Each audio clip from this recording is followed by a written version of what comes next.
টমেটোর আড়ালে কয়লা পাচার শুধু নয়, ওপরে টমেটো নিচে কয়লা, এইভাবে পাচার হচ্ছিল কয়লা পাচার বীরভূমে না, বর্ধমানের আউশ গ্রামে টমেটোর আড়ালে কয়লা পাচার। ম্যাটাডোর দুর্ঘটনার কবলে পড়তেই পর্দা ফাঁস। গাড়ি ভর্তি কয়লার সামনে সাজানো টমেটো কিভাবে পাচার হচ্ছিল পূর্ব বর্ধমানের আউশ গ্রামে। সরাসরি চলে যাব শরদিন্দুর সঙ্গে কথা বলবো। শরদিন্দু, কিভাবে পাচার হচ্ছিল, কিভাবে জানা গেল যে টমেটো ওপরে নিচে কয়লা?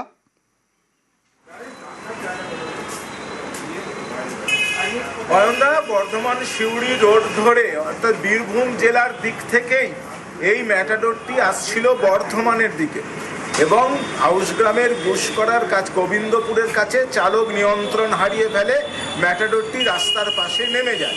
এলাকার বাসিন্দারা চালককে উদ্ধার করে নিয়ে আসে। এরপরে তাদের কৌতূহল হয় যে কি আছে গাড়িতে।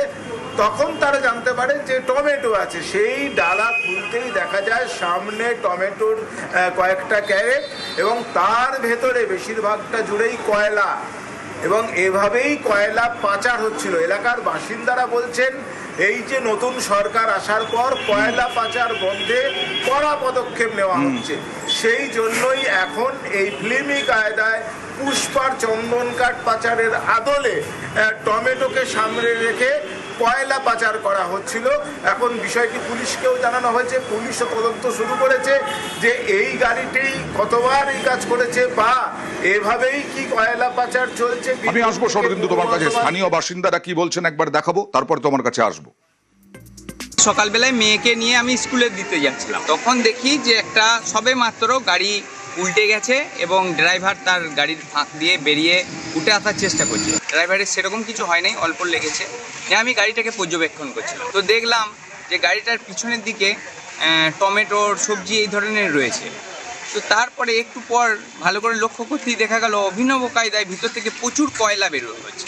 বিখ্যাত ব্যাপার, এটা অভিনব কায়দায় কয়লা পাচার হচ্ছে, কিন্তু আমরা সিনেমাতে দেখেছি। এটা সম্ভবত ভেদিয়া থেকে ঘুষকরা রোডে যাচ্ছিল।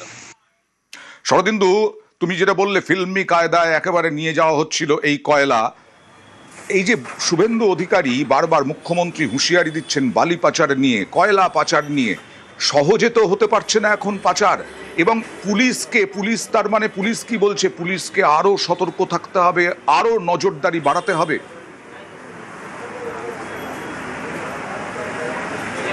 একেবারেই তাই। দেখো, এই যে কয়লা পাচার হয়ে যাচ্ছিল, দুর্ঘটনা যদি না ঘটতো তাহলে কিন্তু তার সামনে আসতো না। এই যে দুর্ঘটনা ঘটলো এবং তাতেই দেখা গেল সামনে সবজি এবং ভেতরে কয়লা, এই বিষয়টিকে কিন্তু পুলিশকে আলাদাভাবে দেখতে হবে যে শুধুই সবজি ট্রাক যাচ্ছে বললে ছেড়ে দিলে হবে না।